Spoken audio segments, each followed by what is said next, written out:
The shadows of storm and night, the mysteries of life and light. From unearthly peculiarities, celestial and divine, to apparitions and transcendental signs. You're listening to the Spirit Podcast. Hi, friends, and welcome to The Spirit. I'm Beck. And I'm Steph. Hey, Steph. Hi, Beck. How are you doing? I'm good. How are you doing? I'm doing okay. You know what I got recently? This. Communicating with Spirits, a complete idiot's guide. You might be an idiot after reading that. I haven't even thumbed through it yet, but the orange label just called to me, and I said, I have to look at this. It should be fun if I come up with anything good. Maybe we'll make a show out of it. Okay. We're always looking for ideas. Chapter 1. Yeah. What if we had weekly lessons on complete idiot's guide to communicating with the spirits? In the end, it says, and you will become fully possessed. Well, today we have a guest with us. He is one of our favorites and a fan favorite. You all know him as a smooth crooner. Hi, everybody. Welcome, Ricky. Welcome. Thank you. Hi. Today's episode, we're going to talk a little bit about the God gene. Now, this is new to me, but I'm going to give you a definition of the God gene. The God gene hypothesis proposes that human spirituality is influenced by hereditary and a specific gene called vascular monoamine transporter 2, and it predisposes humans towards spiritual or mystic experiences.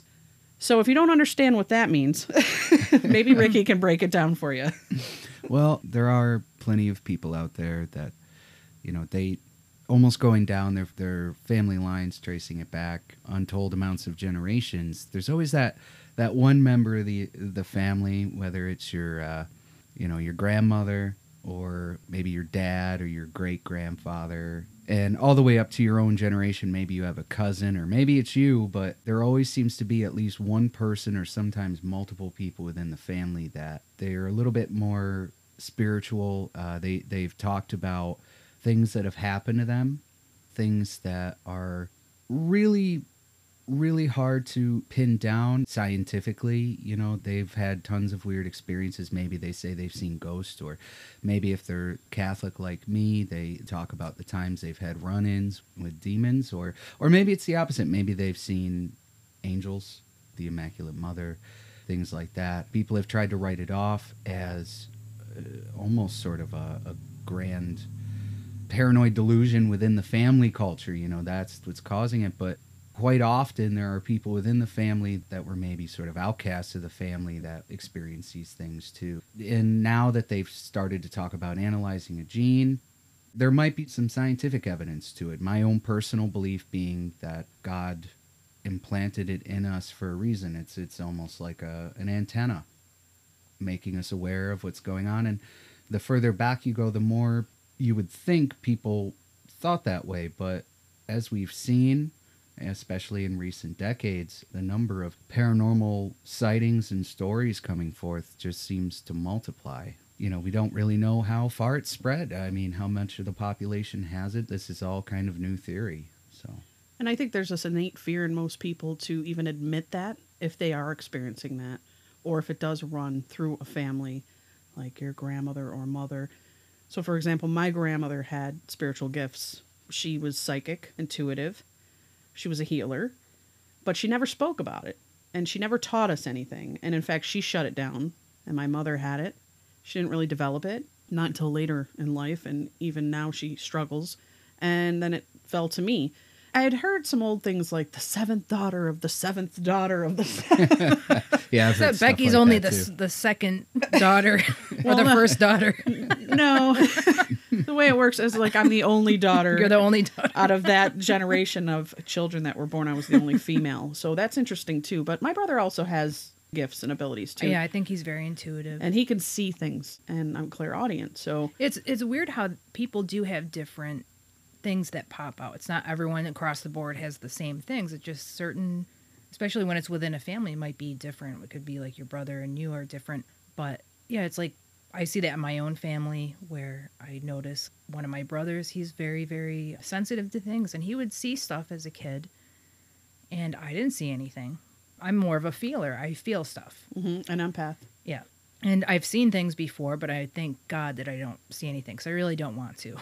Yeah, myself and my mother. I mean, really, we've talked about this before. Steph is my aunt. My mother is her sister. And the majority of her father, my grandfather's children, have all had run-ins of some kind, and I appear to have gotten it from my mother. For me, it was kind of a mixed bag. I had a childhood of really scary occurrences that occurred on and off. When I was a kid, we moved around a bit. You know, as I got older, we didn't so much. But so it wasn't like where we lived, because it didn't really matter the house or anything like that. And my dad and my sister take after each other a little bit more. They are open to these things, and they know it exists. But it was always me and my mother, and it was a mixture of run-ins, real, like living, you know, happening as I'm awake type of things, but also a series of incredible dreams that bore a deeper meaning. With me, I also, in a period of my life, things were really dark, and that was actually a time period where not much happened. But as I came back to my faith and what I believe, there seemed to be an increase again, just like when I was a child. Almost like something's trying to dissuade me. Interesting. Yeah. Our family had similar experiences. Back in the 90s, I started going towards my faith. You know, we grew up spiritual. I always believed in God. I was a big believer in Jesus and Mary. As a kid, I really did love them very much. I didn't know much about them. So when our family, I guess we were getting like an awakening towards God. Like all of a sudden, the belief in God seemed so very real and tangible to me. And it really ignited a lot of love in my heart and forgiveness for a lot of, I was very angry about a lot of things that happened throughout my life and, you know, members of our family. So to have that grace, I think, of forgiveness and all the animosity kind of melted away that I had towards people, and my heart opened. And I think that was the biggest change for me. But the moment, like I've said on this show before, I went into religious life. And then at the same time, my sister had gotten married. And it's like all hell broke loose. So on my part, I got really sick in religious life. And I became very, very, I had like no sleep, zero sleep when I was there. I felt like I was being tormented by not sleeping. Constant nightmares when I got in there. Just things that seemed like an instant attack. Never, ever experienced this in my life. I mean, I've had some spooky things happen growing up, but nothing major. Interesting that it was happening while you were in the convent. Yes. And what I've come to believe about that whole thing is that sometimes throughout our life, we do some bad things, but I think we don't know that there's something maybe attached to our family, maybe a family lineage, or something that we did. And I can't narrow it down to what it was, but I think I had to go through this battle with whatever that was, and it kind of manifested itself when I turned 33, which is years later down the road. It was a night of my 33rd birthday, and something appeared in my room because I couldn't sleep at night. I saw like two, look like red dots floating around the room, and then they came together. They started forming eyes, a face, and it kind of looked like an alien-looking thing. And so I was scared, so I rebuked it. I said, like, in the name of Jesus Christ, get out of here. And it disappeared. But for 4 months after that, I was tormented by something. It wouldn't leave me alone. I don't believe that it was a punishment, though. I think it was a lesson to learn how to battle it. I do, too. And because I didn't know. The fear, once this situation ended, the anxiety lifted, I started sleeping again. I had to go to a priest to get help. Right. And just to let everybody know, I wasn't doing anything wrong. Like I was going to daily mass, confession probably at the least once a month. So I was always cleansing myself of any type of guilt if I had anything. So I knew I was doing the things that you're supposed to do as a Catholic. And I wasn't involved in anything. I wasn't even drinking or smoking or anything at the time. it just became like a torment. But what I've learned from it was to identify the enemy. Boundaries. Yeah, and boundaries too. Strength. Because lots of stuff opened up at that time that I did not want. A lot of things that came true was like all of a sudden I was a psychic. I just would have stuff that would happen that would come true, and my anxiety levels were out of control because of that. I could not feel at all like a normal person. It was like everything that was coming to me was coming true. So once that ended, our family still struggled. There were so many things that happened in our family. It was just seemed like it was never ending. A lot of tragedy. Yeah, a lot of tragedy, but on both our family and on some of the friends of our family too, that we were seeing all of this happen. I'm wondering, when is God going to help us? And it reminds me of the story of Job from the Bible, because he was a person that followed God. I can't say he didn't ever sin, because everyone does, but I mean, he was very focused on God. And then his whole family was wiped out. He lost everything. Then he started getting sores all over his body. All of his friends basically concluding, God wouldn't have done this to you unless you did something wrong. You better admit it. And he's like, I didn't do anything wrong. And then he was getting angry at God because he's like, I've been following you. Why are you doing this? And it was like a torment to him. But eventually God restored him. And I think in a way I was restored also. But there's still struggle in life. I think you can't escape certain struggles. You always have to have a struggle with something. Yeah. I think these things happen to strengthen your spirituality and strengthen your connection to God, the divine, and the universe, spirituality. Yeah. I was speaking with my doctor the other day, and I'd like to get her on the show if she'd be willing. And she was talking about going through some horrific things and battling cancer. Now, this is a woman of science, and she stood there just amazed that we even got into this subject, because I think this is something that isn't spoken about, especially amongst the scientific community, the doctors. And she spoke about having that experience with cancer, how that started opening up things spiritually for her. Now, she, I believe, is a Catholic, a practicing Catholic, but we all know how Catholicism looks upon these types of things. Mm-hmm. And for her to stand there and tell me these things, it was like, wow. Now, we had another guest on the show that had broken her neck. She was a ballet dancer. Oh, wow. And she had always had a gift of insight, not a medium per se. She was a psychic, but she really didn't hone or work on her skills until she had this major shift happen. So I think there's different ways that can be brought about, but I truly believe it has to tie into this God gene, because we have these things, these bloodlines, these hereditary bloodlines that run down ancestrally, and many of us choose to ignore these synchronicities, these signs and things like that. And the ones that don't and are meant to learn a lesson, I believe that's when they get hit with spiritual confrontation or demonic confrontation or psychic, mystical things that start happening. And before we get really deep into it, let me go into this article, because we have time. We're going to talk. This is from psychicelements.com, and it says, are psychic abilities hereditary? Do psychic people inherit their abilities from their family line? We hear of many people calling themselves third-generation mediums. Does that mean that someone with no psychic parents or grandparents can't be psychic themselves? Do psychic abilities run in families, or are they something that could manifest in anyone? And can a person simply decide to develop their supersensory skills? It's very true that many psychic mediums discover the sixth sense abilities are prevalent in their families. Often, these gifts were kept hidden because no one wanted to talk about it, like I spoke about earlier. Some even thought, rightly enough, that their abilities might put the whole family in danger, given the once popular view of witchcraft being aligned with devil worship. Thus, children and teens who seem to be developing psychic abilities were trained not to speak of it and not to reveal their gift to a living soul. Now, women in particular were always extremely cautious about sharing their abilities, because 300 years ago, it may seem like a long time, but, they were hanging people and burning them at the stake.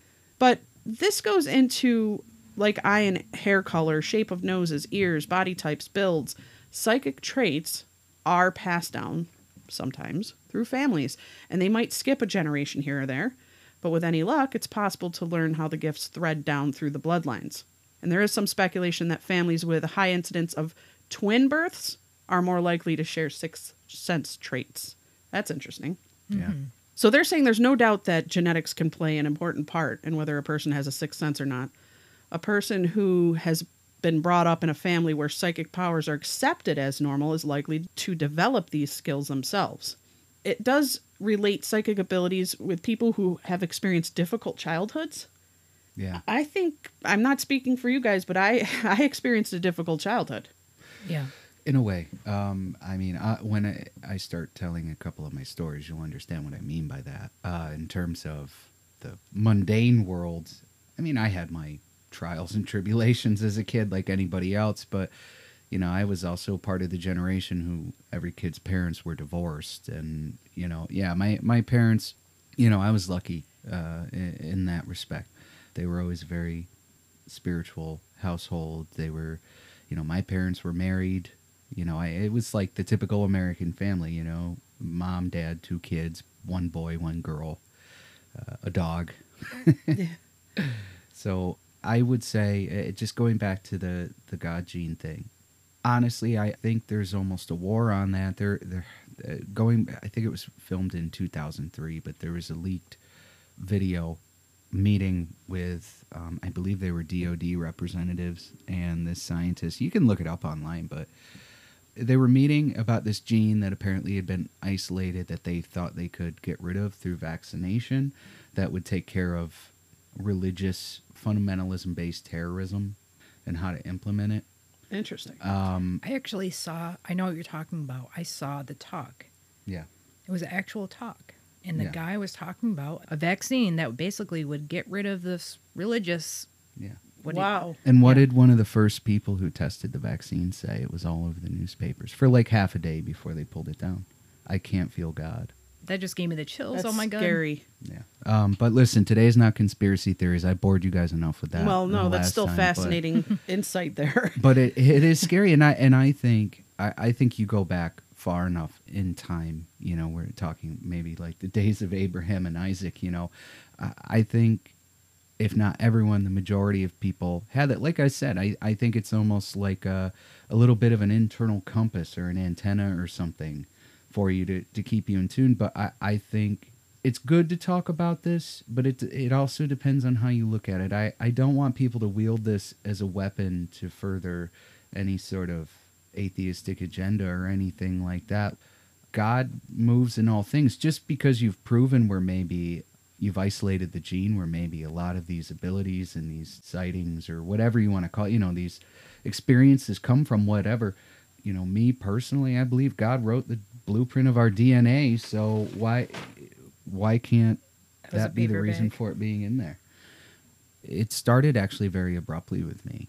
I was about 5 years old, and my family the year before had just moved into this house, our first real house. Like, we lived in a trailer before that, you know, like this is like a big deal, you know. I can remember moving in so well, even as a young, you know, a really young kid. And I remember I got this big bedroom all to myself that I loved. You know, the first few months we were there, and then I woke up in the middle of the night one night. I just felt uneasy. You know, sometimes even when you're like 4 or 5, you still might go in and like sleep at the foot of your parents' bed or something back then. Well, that's what I did. I wandered into my parents' room, and I just laid down. I hadn't even laid down for probably a full minute when all I can say is it was like a shadow of something appeared at the front door of my parents' bedroom. And it started talking to me, and it started taunting me, and I immediately was filled with fear. I started crying, screaming, and I tried to wake my parents up. I was hitting them, and they would not wake up. And it taunted me, I would say, for the better part of like 10 minutes. And I don't remember too much about what it said, but basically along the lines of like, you know, you're going to belong to me.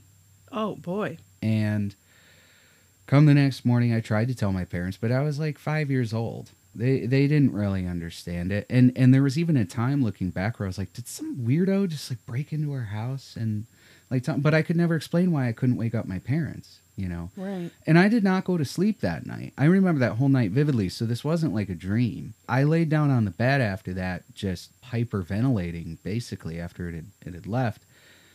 And I waited until the sun came up and my parents woke up, and that was when I told them about it. I was freaked out, and not too much scary happened for a couple of years after that. Was that the only encounter like that for a while? For a while. Actually, I can't say a couple of years, probably another year, because we only lived in that house for about a grand total of like 2.5 years. But towards the end of us living there, I started to see strange things moving in the walls. It's really hard unless I could like create a picture to show you or something. I can't really describe it, but I used to like yell and scream and call my mom into the room. So we thought there was something neurologically going on with me. And I know what a lot of people are thinking. Well, it's a child's mind, whatever. Listen, I was such a reality-based analytic, even as a child, like just as a joke, but also as an example. When I was little and all the kids wanted to be Ernie from Bert and Ernie for Halloween, I wanted to be Bert. I was just a very rude. So even as a young kid, now we're getting to be like 6, 7. I thought there was something wrong with me. Like my mom was like, okay, now we're going to take you to this doctor and you're going to get this CAT scan done and you're going to get this. And I was like, yeah, okay, let's do it. It put me on something that'll help me. Well, I did have other neurological problems for those that don't know me. So under the guise of treating that, hopefully making this other thing that had started to pop up go away, I was put on a few experimental medications, which probably also explains my conspiracy theorist side. Because of what they did to me, I spent, then a while longer kind of being screwed up. I remember your mom, and when you were young, just relentlessly. I mean, how many places you went to find answers for what was going on with you? It was like I met every nonstop, doctor, and any doctor that did anything neurological, I met within like a 200-mile radius. Even my mom, being the spiritual person that she was, thought it was that. So I want everyone to know that, okay? Because I think there's a lot of people out there that maybe grew up in an atheist family, or just a family that doesn't really think about this stuff, that's maybe going through things like this, and they're afraid. They don't know how to turn to God, or they don't know if they can talk to their family about these things, or maybe they've tried and they just get mocked for it. It's not just within families that have a strong religious or spiritual connection that experience this stuff. I think that's a myth, and that needs to go away. It's just people who experience these things that come forward. Their backgrounds are just as random as anyone that spots like a UFO. But there seems to be similarities that run along the lines, because when you were speaking of neurological and speaking of conspiracy, I had my gifts come on full force after I had a neurological accident where I actually kind of blew out the wiring in my brain from an accident, a trauma. Yeah. And I was heavily medicated. Yeah. And it was a neurological medication. And on this medication, I was like a zombie. Yeah. But I was still experiencing strange things in a zombie state. When I came off of that medication is when things started opening up more. And I became a little more like-minded with you, where I became very concerned about what I put into my body. Concerned of what damage the medication does at some points. I'm not saying it isn't necessary at points. I'm not saying that it might help you get into a remission, or it might help get you through a period of time in your life. But that connection seems to be very muddled when you're on something. And I feel like most of the stories I hear involve getting through a battle or having a trauma to battle through and coming out on the other side with these spiritual gifts and enlightenments and abilities and things like that. No, you're absolutely. And I do think a lot of these people, the isolated ones I was just talking about, they may feel that way, but if they did some family research, they'd realize that like a great grandmother or an uncle or, whoever has also been experiencing these things. And those were the ones that were never invited to Thanksgiving, something like that. So maybe they're not as alone as they think. And I can tell you that personally, what worked for me and what helped me a lot was always my Catholic faith and my family. The problem was, especially as I got older, like I said, I was a very analytical, grounded in reality type of person. I strayed further away from that. But before I get too ahead of myself, I just want to say that after they took me off those medications, these things occurred with a vengeance. We had and actually, I think this is important. That house that I said we only lived in for a couple of years, well, due to financial reasons, we had to sell the house, and we went to renting a house for the next 7 years, you know, and financially, that was probably a toughest spot and the toughest spot in my family's history. You know, we were going through, and there were some other things too, but they're more personal, you know, but there was some family things that started to happen. And then we moved into this house, and maybe within the first year of living there, I think I had just finally taken a stand, and being on and off these medications, I was like, I don't want to do it anymore. So they started occurring with a vengeance. I do think, though, there was a powerful connection in that house, because it was also, the guy who owned it before was a manager of touring bands, and there used to be a recording studio in the basement. And so all these bands would come, and they would stay there and record and get up to God knows what. I mean, there was like a bar in the basement. We found whiskey and God knows what else, like hidden in the storage room and all this. Like, you could just tell people went there to party. Mm-hmm. And with it being kind of part of the music industry and all that, I mean, God knows what they were getting up to in there. So that could have been part of it too, because that was where a lot of my strongest experiences happened. But I started to be kind of terrorized in my bedroom every night. And what I mean by that is, I think you guys have talked about shadow people before. I would see them everywhere. Even if it was pitch black in my room, the shadow itself would find a way to make itself like stand out and walk around the room. Things would sit on my bed next to me as I was laying there asleep, or trying to sleep, I should say.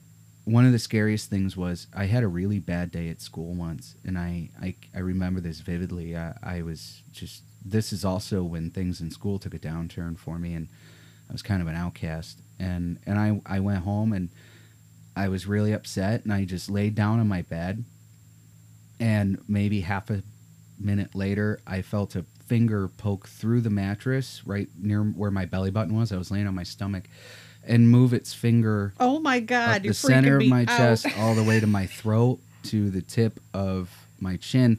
And I was so paralyzed with fear, I just let it do it, and then it just eventually went away. But things like that were fairly common. That's scary. Yeah. Yeah. I mean, there was plenty of other things too.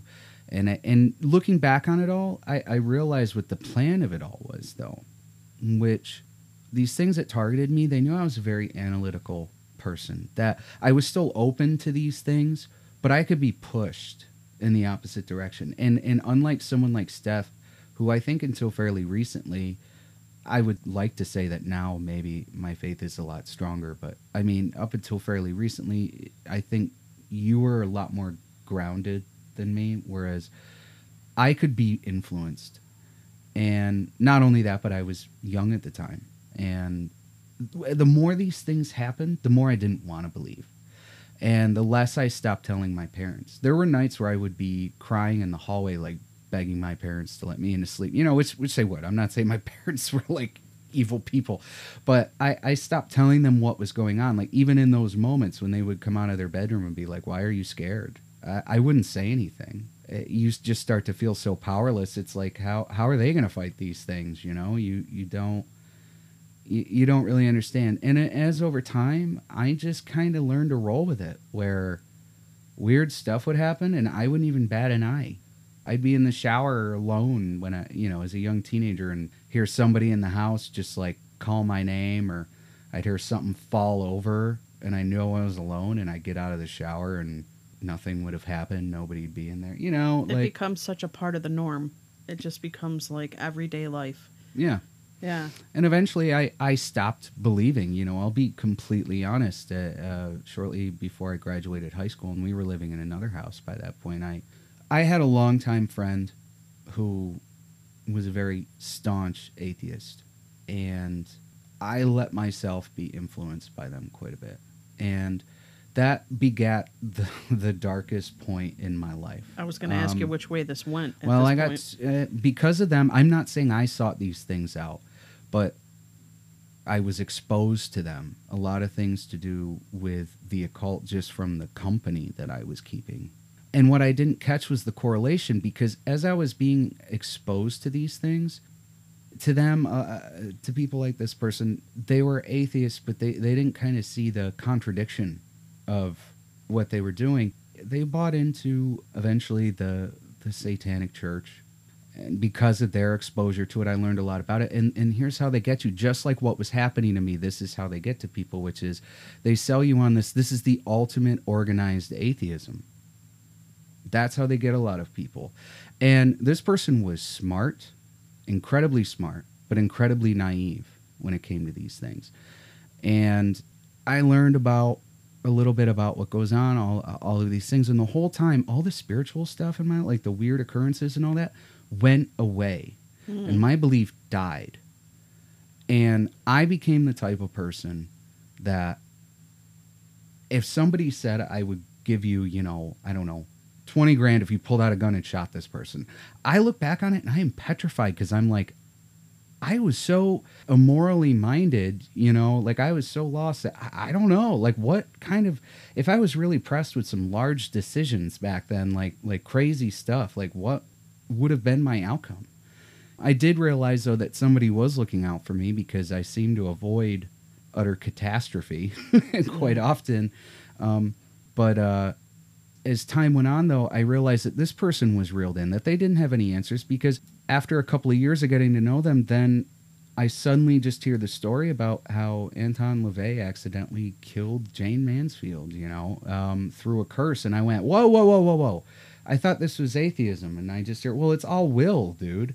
And it's like, okay, this is how they got them. And from that moment on, and it was another period of like 10 years, but I realized I was in the same boat as this person.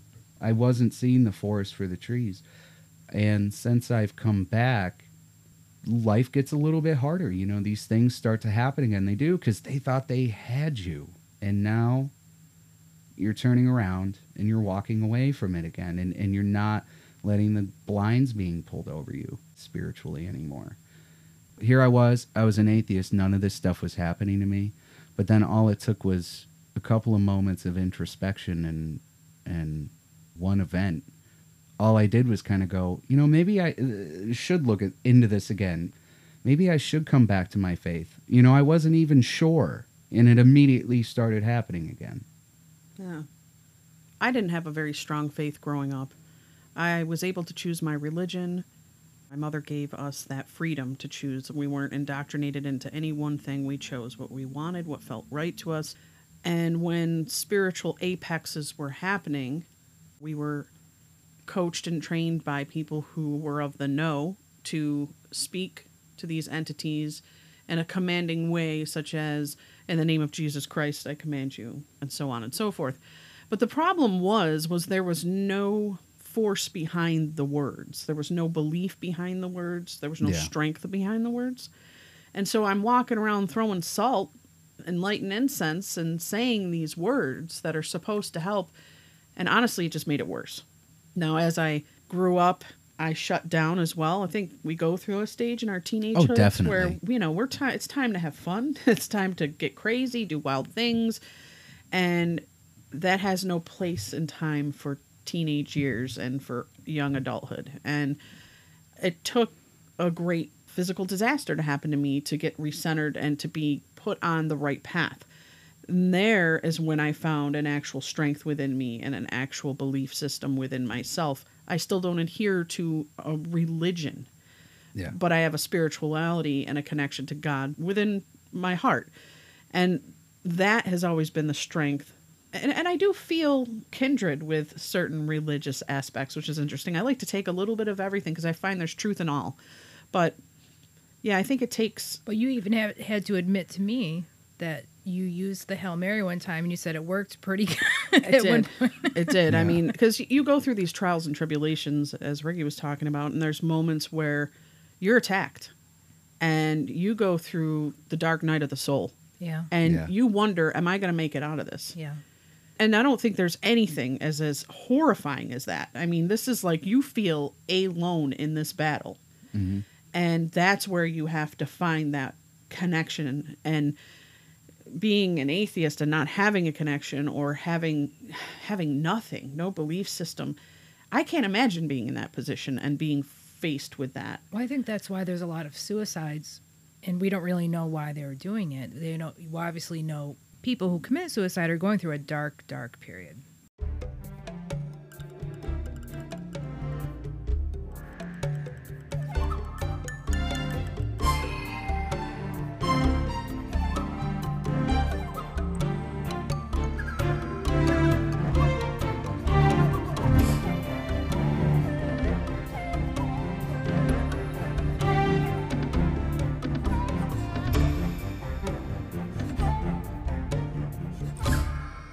During that dark period of my life that I was talking about, I do want to say my depression levels were through the roof, and my life was going nowhere, and no relationship I had ever worked out beyond like a couple of months. I mean, just picture any type of miserableness, and that's what it was. You know, I was completely stuck, and I hated myself, and I tried to get out of it tons of times. I went to therapy. I changed my diet and started working out, or I would try to make new friends in different social circles. You know, you name it. I tried it. It all always fell apart. And I know part of that was me. I'm not going to bore you guys, but I mean, there would be times where I was bound and determined to change things, and things out of my control would always happen. And by out of my control, I mean like trying to work out more, and then I like break my leg, or you know I know can what I relate mean. to that. No, that's happened to me so often where I just felt like I was stuck. Mm-hmm. At times, I feel like right now I get a little stuck, but for the most part, there was just a period where I felt locked in. I used to think my own name was the curse. Like it's my last name. Mm-hmm. It's our family. You know, like I couldn't handle Yeah. like why doesn't anything ever go right? We've just And by doing that, you're like attracts like, right? yeah. So you're putting out this unknowing yeah. energy that's bringing this in. And of course, you're going to feel bombarded by that. You're going to feel depressed. And But when I look in hindsight, you can see God's still in control. And there's things he's permitting and there's things he's allowing. And I think in that, he's shaping something that's going to happen. But you're going through it, and it's just hard to explain. But, you know, the more I look at in hindsight, I can see that there was something in control, that God was in control, because he doesn't let it get too far. It feels like you're on the verge of dying, like when you're sick, or like felt like I was never going to have any relief from insomnia. I never thought I was going to be relieved from the torment that I was experiencing spiritually, just, you know, things attacking me all the time. But I got relief. You know, I mean, I stayed faithful. I think the strongest temptation, and it sounds kind of weird, but when I would be tormented at night, when I mean torment, I mean it would be very negative thoughts that I could not control. And also sometimes a physical attack. So I would be in total fear with my heart pounding usually all night long, just being in total fear of the anticipation of something going to happen. And I would get these strong thoughts in my head that were so strong, if you just worship me, it'll all go away. Yeah. And Yeah. I felt that so strong at times that it scared me. And I knew it. I knew if I would just not pay any attention to God, and just, the devil really wanted me to just acknowledge him. It's me that controls everything. God does nothing. He hates you. He's allowing this to happen. Worship me, it'll all go away. And you have to wonder for people that aren't religious and that cannot relate to what you're saying. Yeah, I know. Are they, maybe they're getting these things in a different manner. So maybe they're struggling with what they believe or what could be depression. Yeah. And this depression is that inner voice that's saying, just end it. Yeah. Don't care anymore. Give up. And they're idea of what this is their inner self. They're Yeah. worthless, right? So depending on where you're coming from, Yeah, it's could all just look- negative. yeah, and you might be treating yourself with antidepressants and not getting the results. You know, I think a good test would be if you're this person that is experiencing extreme suicidal thoughts or hateful thoughts, or you can't get out of this rut, is make an attempt to ask God for help, even if you feel like you don't have any belief, but reach out.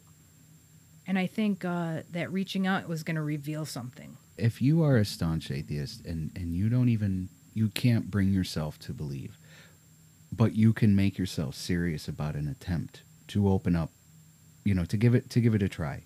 If you can be serious about it, I think God can and will reward that, because Steph also brought up something very important. And this is, I think, almost a tenet belief for Catholics and, well, really Christians alike, is that, remember, Satan doesn't require active worship.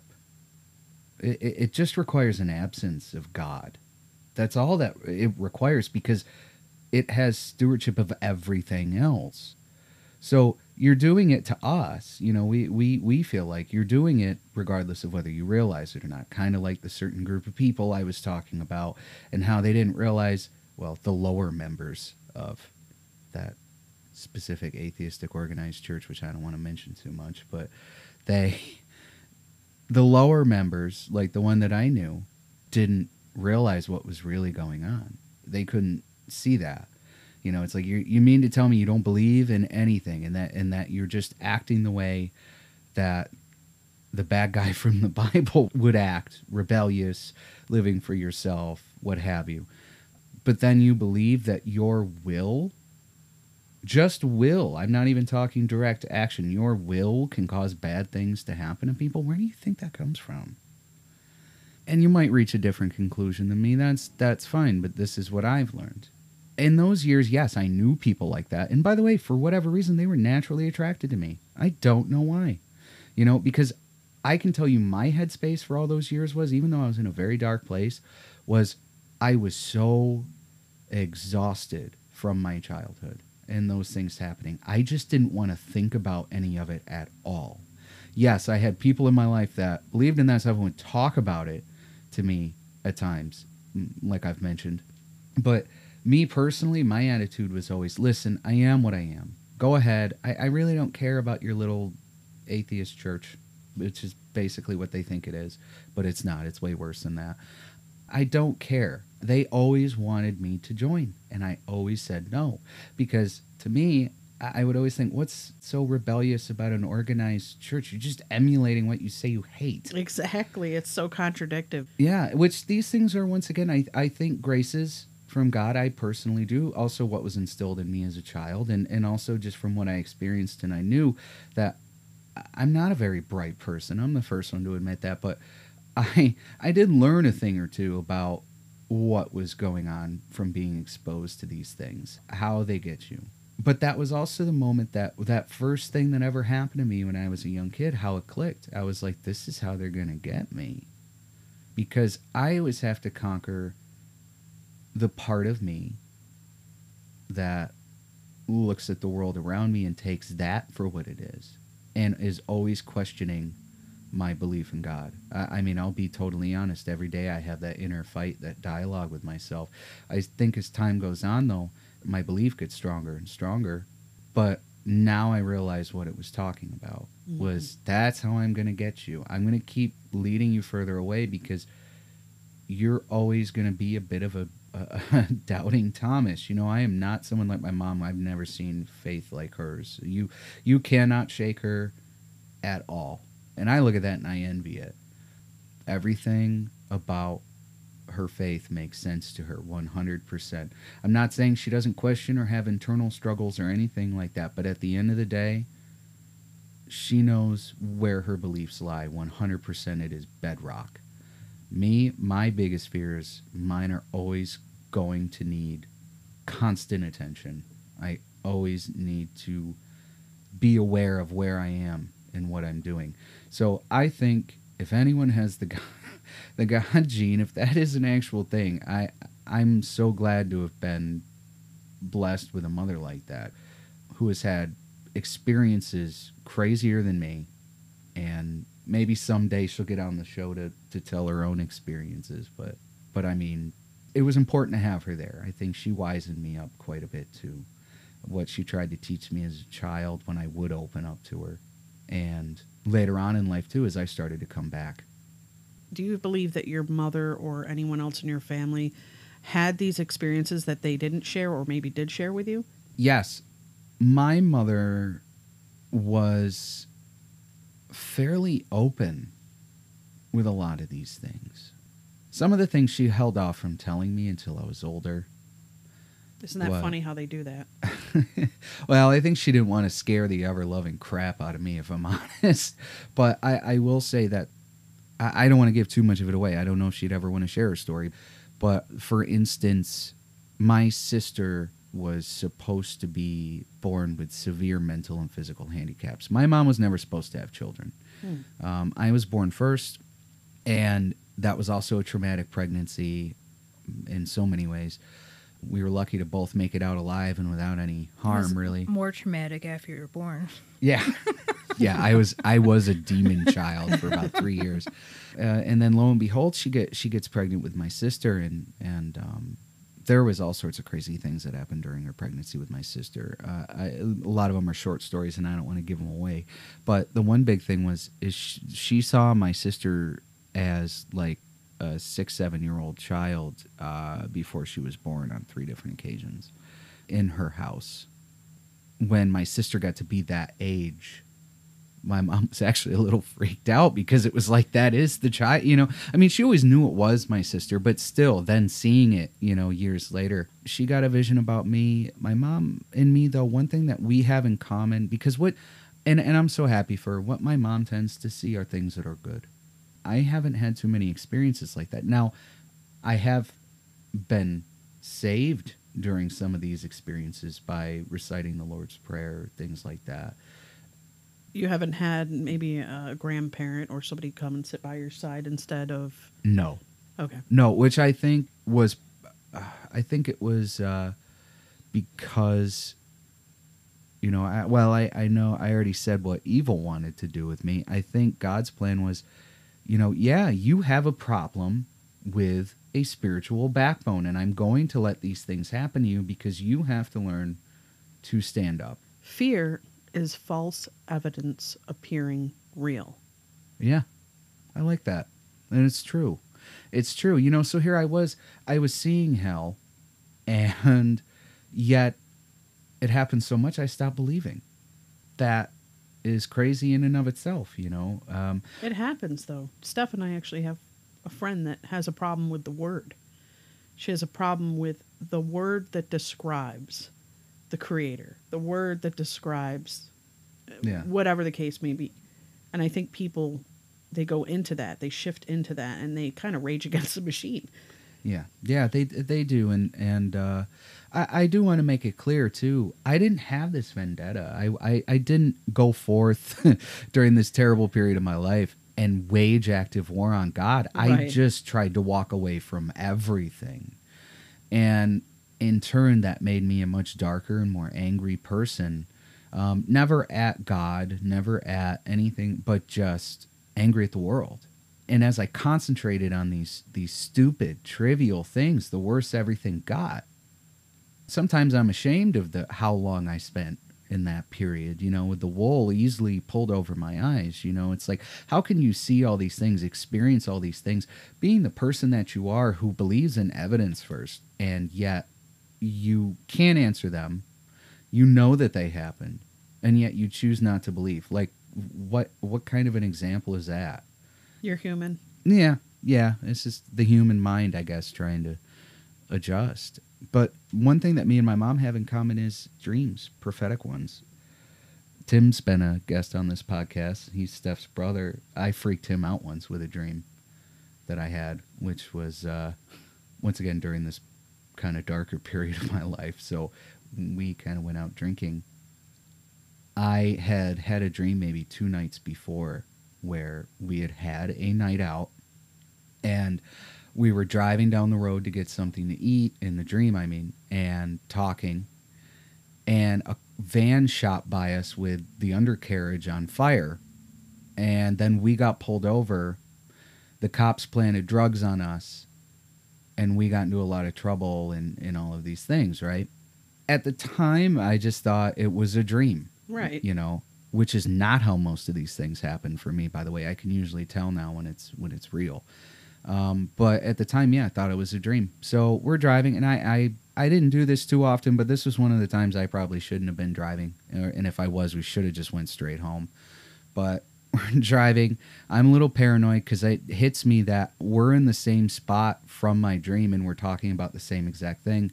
When a van with the undercarriage on fire goes screaming past us on the street, I immediately go into the lane behind it because we were on the passing lane. I pulled into the side road because I just got this feeling, do something different from the dream and you won't get pulled over. Wow. So I did the tiniest different thing, and a cop car comes flying out of one of the turns up in front of us. I could still see the van, but he's like getting further and further away. Cop car pulls in front of us, pulls him over. And the whole time that this was going on, that 5 to 10 seconds, I'm telling Tim, I had a dream about this. We need to slow down and I need to pull over into here. So Tim watches this unfold, and I'm telling him I had a dream about a van with the undercarriage on fire. So he goes and pulls the van over instead. All I know is we went to eat, and we were probably there for like 45 minutes or so, came back. That guy was in a lot of trouble. So, I mean, it's just weird things like that. And they're not always about myself, but sometimes they're about world events. Sometimes they're about little things in my life and everything in between, Yeah, that's the interesting thing about it is, unless you're highly developed, it seems to come and go as it pleases. It's very strange. Yeah. Mine has seemed to drop back. I still have a lot of feeling with certain things, but not even as much as I used to. It was so strong at one time. And now I feel more, I don't have as much anxiety.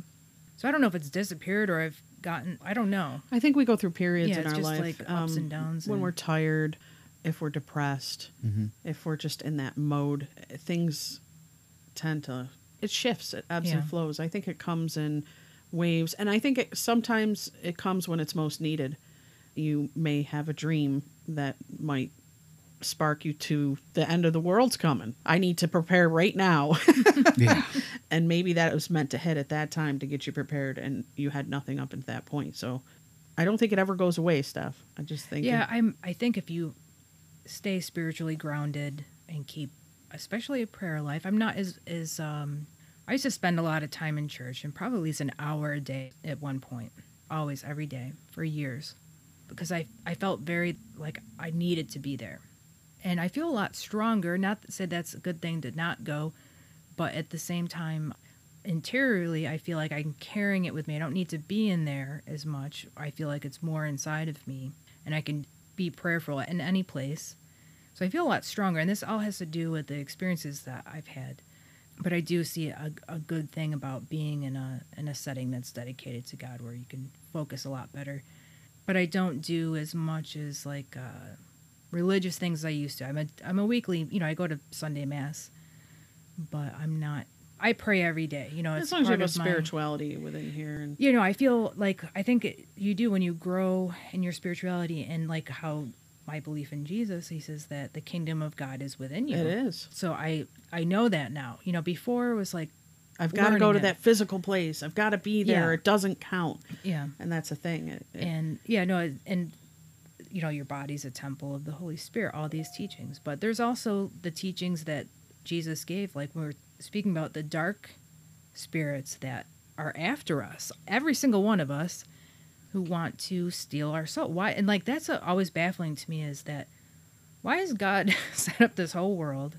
He's created all this, the universe, the invisible, the visible. But yet we're on here and we have to go through this trial. We have to battle this thing before we get to the next step. Like, why do we have to do this? But I think it's a matter of free will. God has made him like himself, and to be like God is to have a free will. And that we can't be free unless we choose him without him interfering. There is influence, Well, but there's got to be a learning. If everything Yeah. was perfect all the Yeah. time, you would never learn. Yeah. It's like taking a kid that's completely spoiled. He has no idea how hard it is. And you take a child that's from poverty and they see how hard their parents had to work or how much they had to struggle. So that there was a lesson, even though that child struggled and maybe went to bed hungry and cried every night. That child that struggled ends up being a stronger soul than that child that was given everything and lived that protected life. Oh, yeah. So our souls are like that. We come in and we have purposes and we fulfill those purposes. And I believe we come back and we do it again until we reach that. Because I don't think you go back over and everything's just all gravy. I think that we strive for that. I still think we get over there and we get a little bored. And we go, oh man, everything's great over here. I think I need a little drama. I hope not. I mean, from people's near-death experiences, when they go there, they said that they're experiencing so much love that they feel fulfilled in every way that they can't even remember their own children. That they said everything disappeared and it's just God, God, God. To me, it's like, I don't think that you get bored of that. I think you just increase, your love increases. But as you know, and I know you know this from working with me, is we speak to spirits who have crossed, and those spirits retain their personality, right? Yeah, I think it's them. And so they didn't necessarily grow just by crossing. They didn't necessarily change into this very evolved being just by being there. And that soul still needs work. It's just the human soul. And that human soul is in that specific stage and maybe hasn't learned all the lessons. They're going to retain those aspects of themselves. So it is a learning and growing process. Yeah, I mean, there's the Catholic belief in purgatory. And just some clarity on that. We tend to believe that just about everybody, unless you're, Joseph and Mary and a handful of other people, that's where you're going first. Is to purgatory? Yeah. And Catholics believe that's really odd. Well, it's to basically continue here. There are going to be things in your physical life, either due to the time constraints of it or just failings within yourself, you're not going to overcome. Things you didn't repent for, things like that. And it's kind of almost a second life. There are differences, but you have to work on you. It's removing all of the worldly things, the things you got to worry about, like your job and your friendships and this, that, and the other. And it's a time of introspection and finding understanding and learning to forgive yourself, because Catholics don't believe that your actions per se damn you. You damn yourself. When you die and you're figuring out where you're going to go, heaven, purgatory, or hell, it's basically God saying, where do you think you should go? That's why most people choose to go to purgatory. Whereas people like, I don't know, maybe say Adolf Hitler, they know they have to tell the truth. When you die, you have to tell the truth. And there are some people who are just so evil. Where do you belong? Yes, obviously it's hell, because you're standing in front of the light of all creation. It knows everything you've ever done. It knows what you're actually thinking, and it's going to force you, even if it's the first time ever, to think morally. And you're going to have to give an honest answer, because a dishonest one isn't going to cut it. So you send yourself. And that is something that I think maybe either people who talk about the church or the church itself in terms of the media and all these other things, I think it's something that's fallen by the wayside quite a bit. And I think that's a very important Catholic belief, because I think a lot of people look at us like you're just judging everybody. You're this, that, and it's like, no, the God that we believe in is not the one doing it. You are. Well, I agree with you there. I agree that we do self-judge. I think that we are our own judge and jury when we cross. Yeah. I think that we have to experience what we put others through on this earth, through this lifetime. I think we have to be faced, have the mirror held up in front of us as to what we did, and who we touched and who we hurt. We decide, did we learn from that experience? And if we didn't, my belief is that you come back and do it again. And I think a lot of Eastern religions are that way, Buddhism and things like that. But I don't know necessarily that I feel that everyone just goes into a purgatory in my belief, but Yeah. that's because I've had the ability to speak to spirit, and just it seems very different to me. It doesn't come off like a dark place. I've talked with priests about this. Purgatory is not necessarily this one dark place. Maybe it's a way station. Yeah, they said there's different levels or maybe different dimensions of it, and like, you know, we think of God as all merciful. You know, maybe like he was saying, the purgatory is another world. You know, so maybe it's going there, or is it coming back here? Is that part of purgatory? Is it like reliving? Well, we are here on Earth. Hell is on Earth, right? There's a lot of debate on this, and obviously there's a lot of religions out there. Right. And a lot of it is based off of people's personal experiences. You know, well, don't you think everyone in every religion experiences their death within that religious lines? So if you're a Jew, you're going to experience heaven as a Jew, and if you're a Catholic, you're going to experience heaven as a Catholic. I believe that there's not right or wrong. Yeah. You can't say that, that person of that descent is going to hell because they don't believe in the Lord Jesus Christ. The Byzantine Empire was probably the most powerful Christian empire to ever exist until you flash forward to the United States, you know, and their periods of iconoclasm. The Eastern Orthodox Church within that as well, even though at the time the lines between Eastern Orthodoxy and the Roman Catholic faith were not like they are now. You know, there was a lot more muddied, and so within those faiths there were periods of that too. There's always been one of the biggest critics of Eastern Orthodoxy, followers of Eastern Orthodoxy, and those of the Roman Catholic Church, is what a lot of people would point out as iconism, and more so with the Roman Catholic Church pointing out the idea of canonization and saints, paying respect to Joseph and the Virgin Mary when they're humans. Those things, they point that out as carryovers from pagan backgrounds, or all of these things. Listen, it's not as cut and dry as that. Nothing ever is, though. Yeah. No, nothing is. It's not. And one thing I think that they get wrong is, okay, as a Roman Catholic, do I want to be like Jesus? Yes. But is that possible? No. Not in any way, shape, or form. I really can't even be like the Virgin Mary, you know, because she was without sin. Was she born of natural means? Yes, but we believe she had no sin. But we can look at Joseph, or we can look at the apostles, or we can look at St. Peregrine or whoever as examples. And that's why they are patron saints. You look at them as examples of how to act when you carry a certain cross or you go through a certain time. And we don't pray to them to ask them to do things. We know that people who live these holy lives are close to God, and they're already in that plane. We ask them as if to say, hey, I'm praying to God too, but we could really use your guidance, or we can really use you to intercede with God on our behalf as well. Your voice carries a lot of weight. And really, I think I'm even mixing it up there, you know, but it's more of, we look at them as examples of how we can potentially be in our lives. That's how we look at them. And when it comes to the Virgin Mary, she is probably the most attacked. Look at what was going on with a lot of the BLM rioting, and, well, just basically everybody rioting over the previous summer.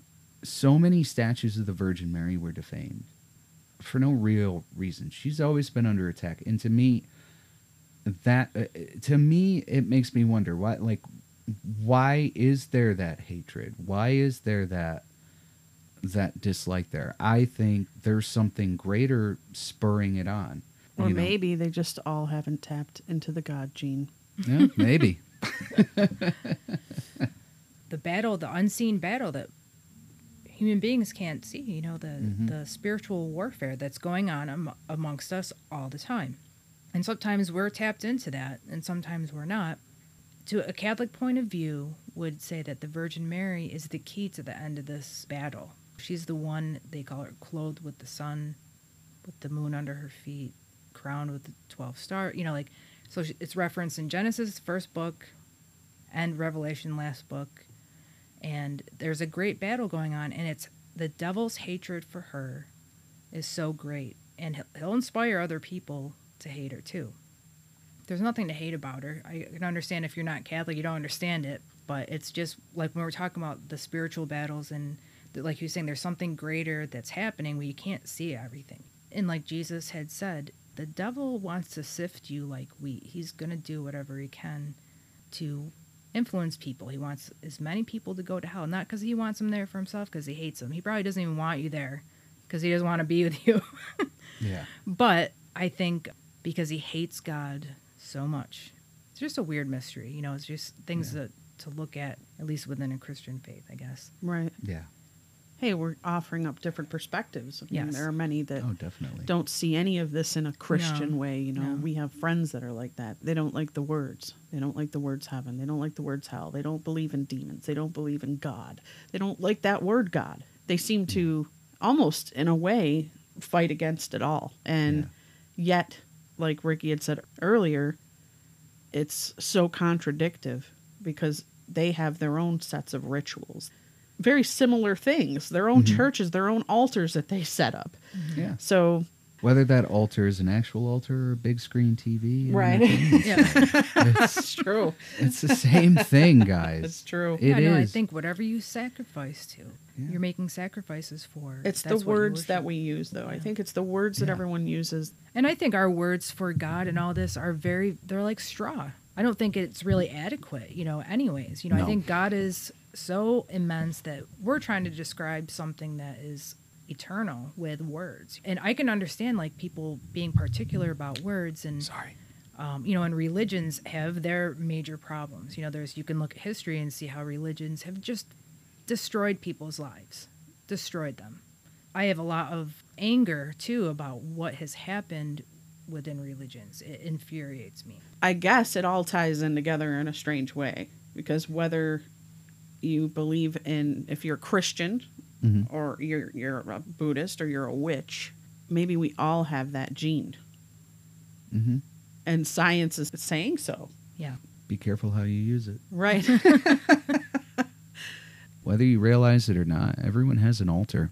You better be aware of it. You better, like Steph said, be aware of what you're putting up on there and what you're sacrificing for it. And don't be afraid. Face your fear. Yeah. And God loves you. Yes. Yes. So I want to thank the listeners for rating us, reviewing, leaving us messages. Feel free to shoot us an email, a comment, a story at tothespiritpod@gmail.com. Check us out on Facebook, Instagram, Twitter. And until next time, thanks, guys. Bye, everybody. Bye. To the Spirit Podcast. Supernatural Science Aliens. I'm ghost. Psychic Mystic Spirits. Divine Source Heaven. The Dead It's magic.